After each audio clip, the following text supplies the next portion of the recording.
Miguel was a rather well-known showman in the capital. He hosted a popular weekly show where he invited distinguished guests for sensational conversations over a cup of coffee. He was approaching 30, dressed like a dandy, with slick black hair tied in a ponytail at the nape of his neck, and he indulged himself in everything. On that sunny day, Miguel was rushing to a shoot when he realized at the last moment that there wasn't a single pack of cigarettes left in the glove compartment. He pulled up at the supermarket and, carelessly leaving his fashionable red car on the roadside, entered through the sliding glass doors. Fortunately for him, there was no queue. There was only a lone, wrinkled old woman at the cashier's counter with a bun in her hand, asking the female cashier something. She had stiff curly hair down to her shoulders, a nose piercing, and the name Paula on her badge. Miguel got in line behind the old woman, checking his smartphone as he walked. "Grandma, I'm sorry, I just can't." He heard Paula's voice. "Why is this taking so long?" Miguel thought irritably, glancing at the expensive watch on his left wrist. "My grandson will send the money tomorrow, and I'll pay," the old woman said with a trembling voice. Her eyes were pitiful, and the hand holding the bun was shaking badly. Miguel glanced at his watch again. Time was slipping away inexorably. "Grandma, I would help, but I'm not allowed to," Paula replied impassively, and even her curls seemed to sway in a negative gesture. It was evident that the woman would gladly get rid of the bothersome old lady, but had no idea how to do it. The grandmother, on her part, seemed determined not to give in. Miguel impatiently rubbed the tip of his nose, a habit he couldn't shake off. "Ladies, it seems things are dragging on here indefinitely," he intervened in his usual showman manner and, randomly pulling out a large bill from his pocket, casually threw it on the counter. "Let the grandma take everything she needs, and please give me those green ones over there." The old woman seemed to have not understood at all what had happened. Most likely, she was a bit hard of hearing. Paula, however, looked at Miguel with a mix of gratitude and puzzlement and reached for the cigarettes. Miguel hastily snatched the pack from her hand and almost ran to the exit. Fortunately, nobody had yet objected to his car, and the showman safely plopped down in the seat, ignoring the crumpled checkered jacket that cost a fortune. Turning on the music, he drove off, not noticing someone standing at the entrance to the supermarket, watching him with a long, pensive gaze. A slender girl in a red dress with black polka dots stood on the sidewalk for a while, as if pondering something, then started walking up the street. Exactly 10 days later, Miguel discovered a strange bluish envelope on the windshield. As usual, he was running late for the shoot, so the appearance of an unfamiliar item in his personal space didn't particularly excite him. "Is this a fine?" he exclaimed aloud. "Are you serious?" "Just what I needed." Miguel grabbed the envelope and tossed it onto the dashboard before getting behind the wheel. Along the way, he conveniently forgot about the mysterious message and didn't remember it until the end of the workday. However, when the tired and contented man got back behind the wheel, the blue envelope resurfaced vividly in his memory. He reached for it with one hand, tore the edge with the other, and pulled out a quadruple-folded sheet of time-yellowed paper. "This doesn't seem like a fine," muttered Miguel under his breath. He didn't know why his heart was pounding so hard. Perhaps it was the paper itself or its elusive scent reminding him of something long forgotten. With trembling hands, the man unfolded the sheet, only to drop it on his lap from the overflow of emotions. What he saw was so unexpected and shocking that Miguel sat motionless for a long time. Voices, images from the past, chaotically flashed before his mind's eye. He tried to fight them off, willing them away like one would shove old worn-out belongings to the back of a closet, but they reappeared at the forefront of his consciousness, even more vivid and frightening. After several minutes, Miguel finally let out a loud exhale and, with trembling hands, delicately picked up the sheet. No, he hadn't made a mistake, and what he saw wasn't a product of his imagination. The drawing on the paper depicted a wooden construction resembling a marionette doll. The inscription above read, "Jorge." The details were also accompanied by signatures, written in a handwriting painfully familiar. Miguel wouldn't mistake those curves and lines for any others. Only one person in the world wrote like that, and he was no more. Suddenly, the man noticed that beside the neat drawing, someone had crudely sketched a map of some terrain with a cross in the middle. A pirate treasure map quickly flashed through Miguel's mind. He pulled a pack of cigarettes from his pocket and nervously lit one, not bothering to even open the window. Miguel didn't notice that ashes were falling directly onto his light-colored trousers and suede shoes. Right now, he was somewhere far away. The man saw before him a simple wooden house, a fence with a gate, heard the cries of roosters that woke him up every morning at dawn. Then Miguel remembered with melancholy that there were scheduled shoots for the next morning. He needed to go home, go to sleep, then wake up to another day in the life of a successful showman. He reached for his smartphone and dialed Carla's number, a young model he had recently met at one of the social events. "Hey, Miguel, we won't be able to meet today," the girl quickly chattered. "I'm at a reception, you know, everyone's here, from actors to directors. I can't get away, sorry." The man didn't respond, silently pressing the end call button. Carla's chirpy voice, which had previously delighted him, now seemed cloying and artificial. His hand instinctively reached for the glove compartment. Miguel opened it and began rummaging inside. Finally, amidst packs of paper napkins, mints, and old receipts, he found a rough wooden box that fit in his palm. Miguel opened it, revealing a wooden ladybug he had carved as a child, painted red with black dots delicately applied with a thin brush. As the man gazed at the wooden insect, tears unexpectedly welled up in his eyes. Miguel couldn't remember the last time he had cried. Over the years spent in the capital, his heart had been encased in a thick armor that seemed impenetrable. For a long time, this had suited him just fine, but a faint inner voice whispered to him that it couldn't go on like this. Miguel had to find out who had passed him the strange envelope, a message from the past. He started the engine and set off. Initially, Miguel wanted to swing by home and grab a few things, but his hands confidently guided the car onto the road leading out of the city. He realized that this was for the best. He was afraid he might change his mind at the last moment. Miguel spent the entire night on the road and reached the tiny town, more like a village, at dawn, where he had spent his entire childhood and youth. Memories from the past became clearer and more vivid in his mind. There he was, just a boy, running to the pond to watch the fat red carp. There his grandmother buying him mint ice cream in a crispy cone, and there his grandfather. Miguel forcefully cut off the memory. Thinking about his grandfather was too painful. He focused on the road, although at this early hour, there was no one else on it but him. He drove past familiar buildings that hadn't changed a bit over the years. Miguel stopped at a gas station to fill up and grab a snack. Behind the counter, a young girl named Alba, as her badge indicated, dozed off. She seemed very familiar to him. Miguel stared at the girl's face and her straight dark brown hair for a while, then remembered seeing her as a 5-year-old girl. Sensing his gaze, Alba woke up and, greeting him warmly, made coffee and warmed up a hot dog. Of course, she didn't recognize him. Miguel thanked the girl and left. The coffee refreshed him, and he got back behind the wheel. He didn't have much further to go. He traveled this path in silence, focused on the road he once knew like the back of his hand. Indeed, nothing had changed here. It seemed to Miguel that time had inexplicably bypassed this corner of the earth. A man turned into a narrow winding alley, drove a few meters, and stopped by a gate painted in bright red. Behind the fence stood an old 2-story house of a somewhat dirty pink shade. Miguel didn't want to look to his right, but his gaze betrayingly slid up the street. He was right about his feelings. Everything remained the same here, and where there should have been a neighboring house, there was only an empty gap. Miguel coughed. He thought he caught a whiff of the same smoke that had haunted him for so long. It couldn't be. The fire had been extinguished more than a decade ago. Apparently, the smell had not yet dissipated from his painful memories. The man felt dizzy for a moment, but he forced himself to take a deep breath, just as one of the many psychiatrists he had seen had taught him when trying to cope with the aftermath of childhood trauma. Miguel took 5 or 6 deep breaths, and he felt a bit better. Stepping forward to the red gate, he found himself so close that he could reach out and touch its cracked surface.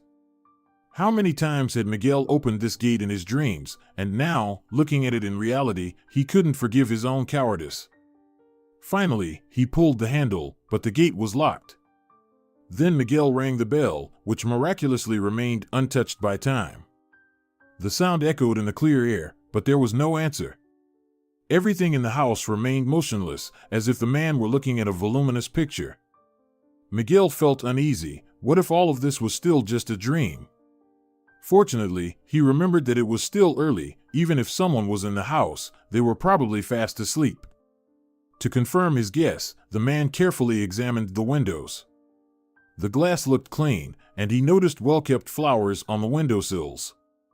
So, the house was inhabited. This thought reassured Miguel. He returned to the car, trying not to look towards the frightening gap between the houses, sat in the driver's seat, and closed his eyes. At that moment, the man fell into an uneasy sleep. He dreamed of a girl from his childhood standing by the open red gate, waving at him. Miguel woke up abruptly, as if jolted. His mobile phone was ringing. He glanced at the display, 9 a.m, an incoming call from Claudia, his faithful assistant. Of course, he hadn't bothered to inform her that there wouldn't be a morning show today.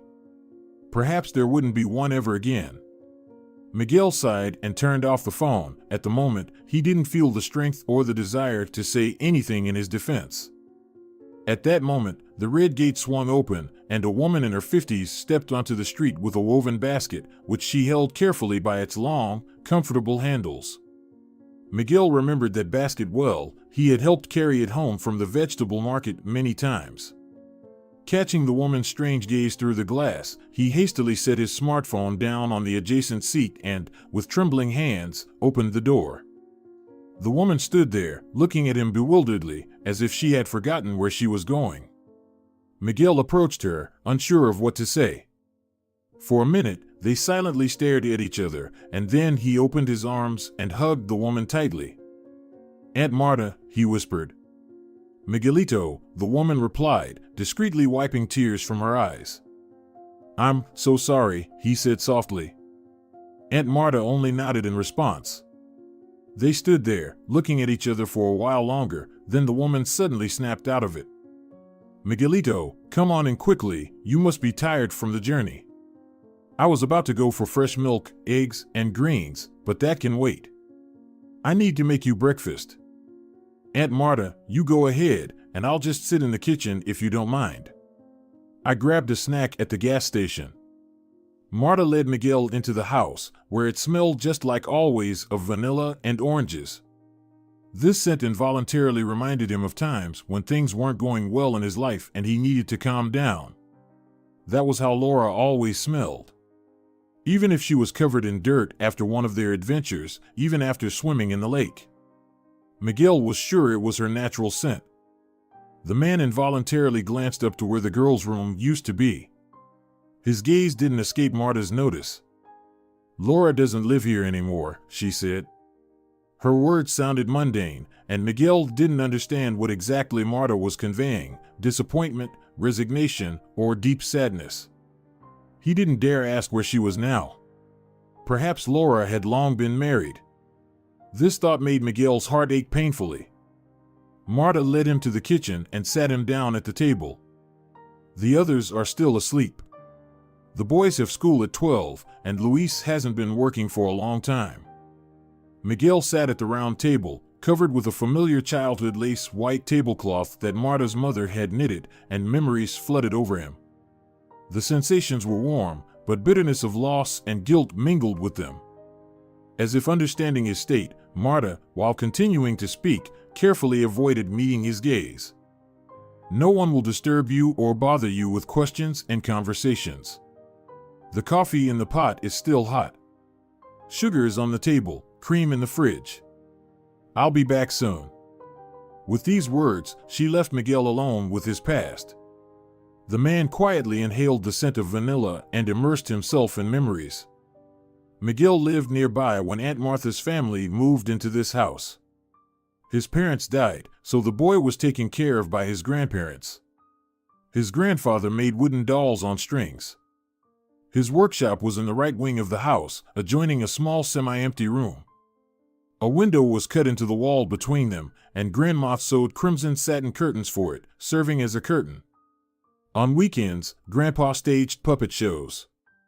He himself invented plays, which he performed so skillfully, voicing the characters with different voices, that children from all over the neighborhood were delighted. They crowded into the room like sardines in a barrel, eagerly awaiting the start of the show. Laura, Aunt Martha's eldest daughter, also came to watch the puppet shows. She was quiet and shy, and at first Miguel didn't even notice her. But one day, Grandpa invited Laura to the workshop to show her how he made a new doll. Until then, only Miguel had been honored with this privilege, so the boy was intrigued.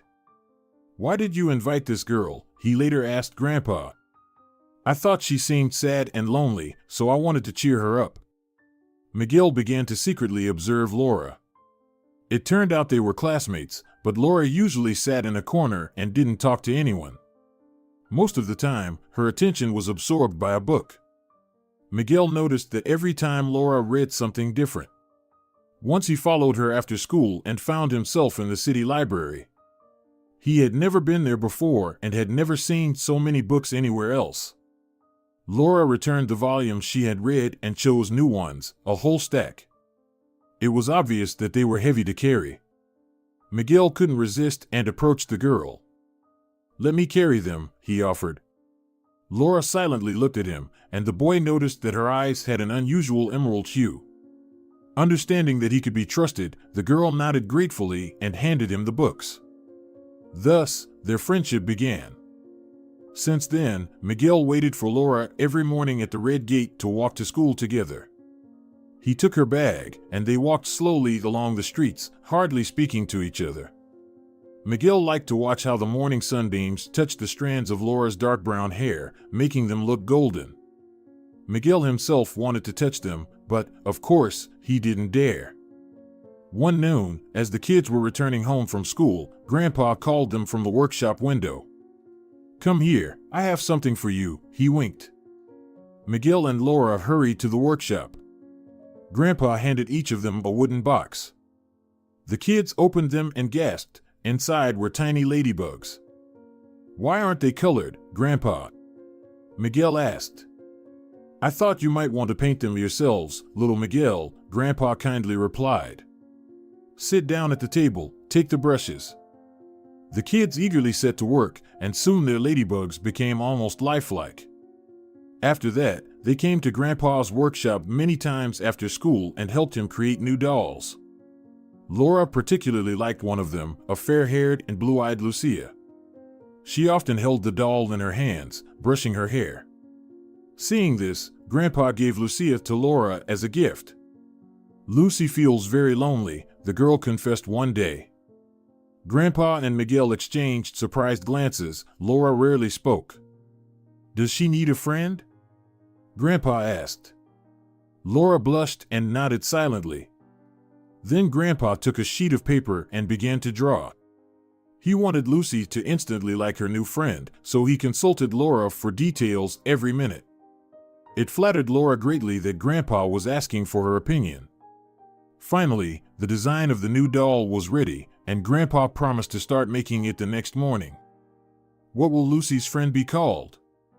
Miguel asked. Grandpa looked at Laura, who blushed again. "Jorge," she answered quietly. Grandpa nodded and wrote the name of the new doll above the drawing. Miguel and Laura watched with excitement as Jorge was born. Grandpa took his time, crafting each detail carefully and meticulously. Jorge was almost ready when it all happened. Some noise interrupted Miguel's reminiscing. He looked up and saw a boy about 15 years old descending the stairs, staring at him intently. "You must be Manuel," Miguel figured out. The last time he saw him, he was just a baby. The boy nodded. "I'm Miguel, a longtime friend of your family," the man introduced himself. The boy shrugged. A man of few words, just like his sister, Miguel thought. "What are you interested in?" the man asked, breaking the silence. Manuel silently nodded towards the wall. Miguel turned his head and was astonished. Why hadn't he noticed this before? The far kitchen wall, which used to be empty, was now covered in maps of different places. Miguel got up and approached to examine them closer. They were all hand-drawn with various markings. Your sister also loved maps very much, Miguel said, feeling the weight of nostalgia in his words. Yeah, she gave me a book about pirate treasures, and that's how it all started, the boy unexpectedly spoke up. But Miguel seemed not surprised at all. Manuel's words triggered another memory in his mind. It happened around the same time Grandpa started making Jorge. That morning, as usual, Miguel waited for Laura at the red gate. She appeared, her eyes mysteriously gleaming.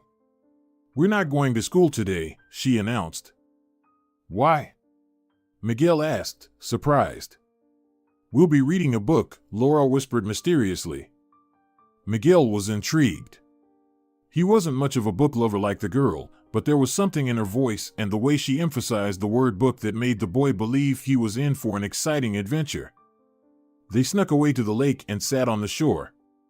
In Laura's bag were sandwiches and a thermos of hot chocolate. She pulled out the book, and Miguel's eyes lit up with excitement. Pirate stories, he exclaimed, and Laura laughed joyfully. They read the book all day, then built a pirate ship from the scraps of boards they found on the shore. Later, Miguel's grandfather discovered them. The kids were heavily scolded, but it didn't diminish the impression of that serene, warm day. Miguel remembered that it was then that he and Laura shared a dream to find pirate treasure. Though, fate had other plans. Have you two met yet? Miguel heard Martha's voice behind him. She stood at the table, unpacking groceries from the basket, fresh eggs, greens, cheese, homemade milk, marmalade.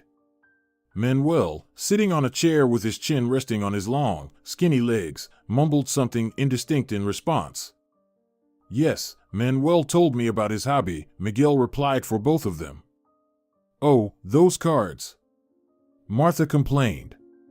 They're everywhere, soon the whole house will be filled with them. And how many conversations we had about pirate treasures. It's good he's grown up and stopped believing in them. Manuel snorted, indicating with his demeanor that none of that had anything to do with him. Suddenly, Miguel froze in place, remembering the scribbles on the yellowed sheet of paper. He needed to look at them again.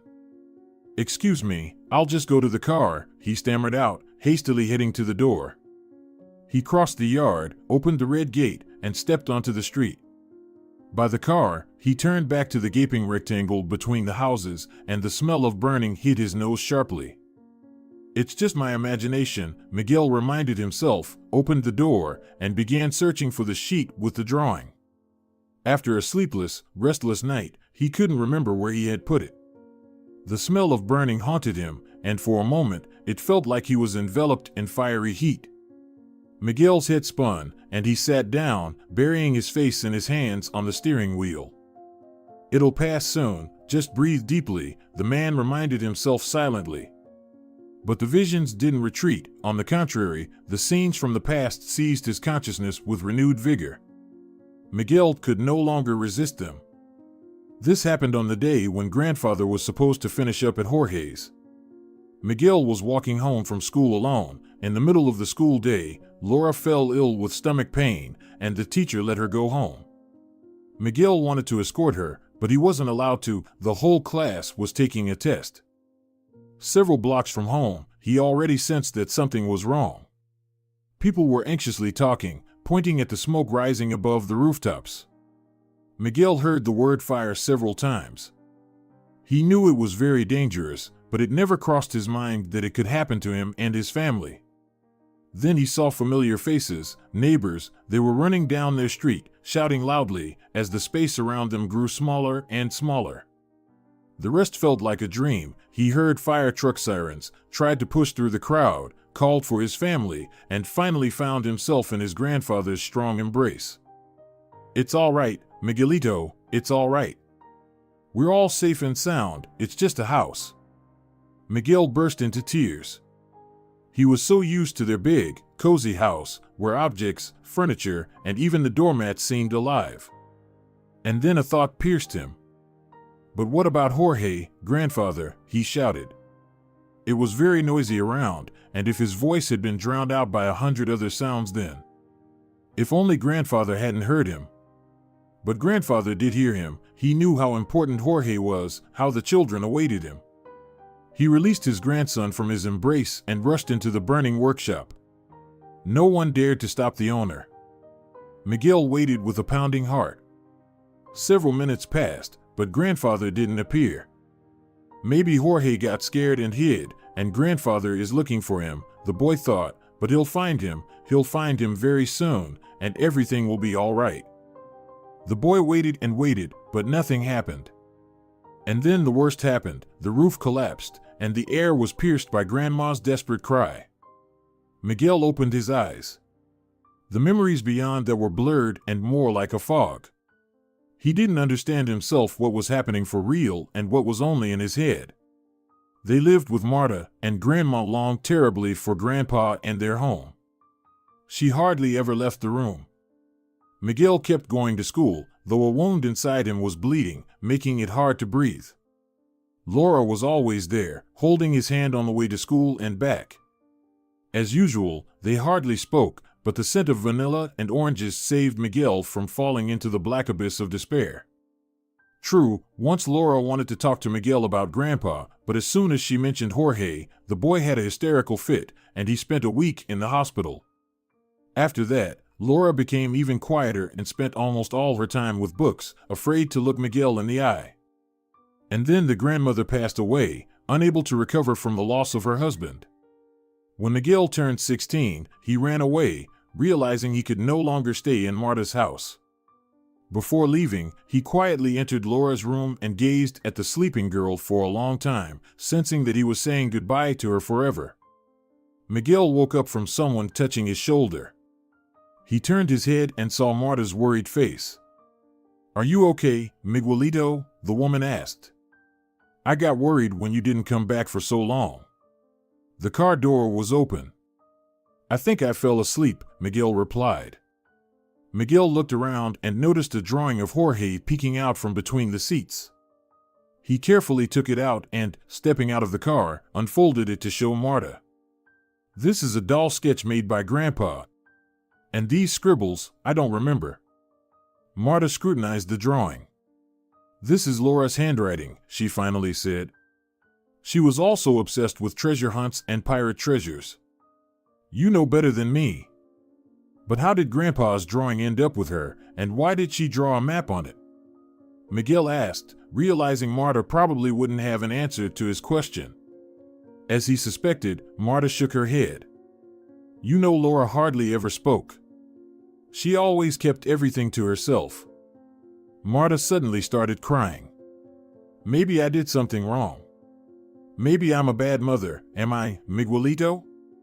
Miguel opened his arms to Marta and let her cry. "Where is she now?" Miguel finally dared to ask. "She lives in the capital. She rarely comes home, calls once a week, but mostly just to stay silent on the phone." "Has she met anyone, gotten married?" Miguel asked, feeling his heart stop as he awaited the answer. Marta shook her head. "I think there's no lonelier soul in the city than our Laura.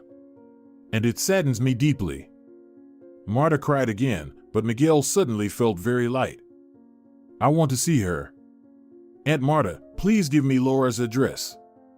Miguel drove confidently as the day outside gradually faded, giving way to a warm evening.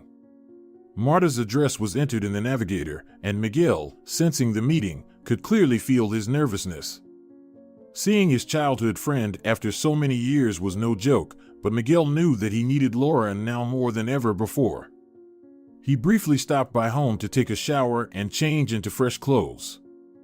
The answering machine was full of unheard messages, but he paid no attention to it. Miguel quickly got ready and got back behind the wheel. Laura lived in the southern part of the city, where tiny cottages nestled on the hillside. Miguel smiled. He had no doubt that this girl wouldn't choose a skyscraper for her life. Even in the bustling capital, Laura found a place she loved, just as quiet and secluded as she was. Miguel quickly found house number 17. A solitary vanilla-colored lantern burned above the porch, and Miguel's heart suddenly beat a little faster.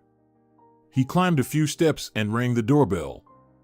A tinkling sound of a bell echoed from within the house, then everything fell silent again. The silence refused to be disturbed. The house was empty. Miguel glanced at his watch. It was around 9. Where could Laura have spent the evening? At the library? But they've long been closed. Miguel absent-mindedly rubbed the tip of his nose, a childhood habit inherited from his grandfather, which he resorted to in difficult situations. The man was about to leave when suddenly something familiar caught his attention. Something similar he had seen recently. Miguel leaned closer. From the gap between the door and the jamb protruded a blue paper corner. Miguel pulled it, and in his hands was an envelope, exactly like the one with his grandfather's drawing. Impatiently, Miguel tore the edge and pulled out a piece of paper from the envelope. He immediately recognized Laura's light and slightly flamboyant handwriting. "Find me at our spot," Miguel read aloud. "Laura, are you serious?" he exclaimed and unexpectedly burst into laughter. It was the best joke in his life. Miguel got behind the wheel, grabbed a double espresso from the nearest cafe, and set off on the way back. Along the road, he stopped several times to get more coffee and even dozed off in one of the parking lots. At dawn, Miguel was at the lake. He immediately noticed a bright orange tent and the remnants of a campfire nearby. Miguel got back into the car and headed to the nearest supermarket, where he picked up bread, cheese, and sausages. Returning to the lake, he lit a fire and started cooking breakfast. It didn't take half an hour before the tent stirred. "I really hope it's Laura in there and not some 2-meter muscle man," Miguel thought with a laugh. The zipper at the entrance opened, and Miguel felt relieved and joyful as he noticed a delicate female hand. Then its owner appeared. She hadn't changed much, the same long dark brown hair, the same emerald eyes, and fair, almost translucent skin. The girl looked at Miguel in astonishment, as if she couldn't quite believe that he had actually come here. "Hello, Laura," Miguel said softly. She didn't say a word, just tilted her head slightly and smiled in response. But Miguel knew the worth of her smile alone. He approached and hugged Laura. She pressed herself against him with her fragile body, as if afraid that he might suddenly disappear again. And then she cried. "Why are you crying, my dear?" Miguel wondered. "I'm here with you." "Jorge," Laura whispered. "It's my fault." Miguel looked into her eyes. "What are you guilty of?" Laura bit her lip. Translate into English. "On that day my stomach didn't hurt," the girl confessed very quietly. Miguel listened attentively. "I lied to the teacher. I really wanted to see Jorge. I sneaked into your grandfather's workshop." Inside Miguel, everything went cold, but he forced himself to take a deep breath and exhale. Now was not the time for a panic attack. "What were you doing there?" "I took Jorge." "Why, Laura?" "I wanted to hide him, like a treasure, so that later we could dig him up together. And I took him here, to the lake, to do it. And when I came back, I found out that your grandfather—" Miguel closed his eyes. So Jorge wasn't in the workshop anymore, so... "Forgive me," he heard Laura whisper. He looked at her. Her big emerald eyes were very close, and in them splashed such deep sadness that Miguel couldn't hold back. Tears streamed down his cheeks. "You're not to blame for anything, Laura," he replied. "I am the one to blame." Laura stroked his hair as if she wanted to take away all his sadness, bitterness, and guilt that he had carried within him all these years. "Forgive yourself too," Laura whispered softly. "Your grandfather wouldn't want you to be sad. He always said that life is meant for joy." She hugged him, and Miguel quietly sobbed, while the scent of vanilla and orange enveloped him, giving him peace and tranquility. Then they had breakfast by the fire, and Laura said softly, "Do you think Jorge is still here?" "I buried him under those willows." "Let's check," Miguel replied. He brought some tools from the car, miraculously found in the trunk, and together they dug up a simple wooden box in which Jorge lay. "Where's my girlfriend? I don't want to be alone," Miguel squeaked in a thin voice, imitating the doll's speech. "She's in the backpack," Laura smiled, replied. "Lucia has been with me all these years, waiting for Jorge." Then the girl was silent for a while and added, "And I was waiting for you, Miguel. I watched your show every week. I thought you had changed a lot, become heartless. But when I accidentally saw you helping your grandmother in the supermarket, I realized that you were still the same Miguelito. And then I decided to give you Jorge's drawing." Miguel looked at the girl with gratitude and love. "Laura, I've been running away from myself and my own memories for so long. But it was a path to nowhere." For a while, he frowned, then the wrinkles on his forehead smoothed out, and he laughed. "How glad I am that fate threw me that old lady. Thanks to her, I found you again, my Laura." Dear viewers, if you enjoyed the story, please support the video by liking it and leaving a comment. Thank you very much.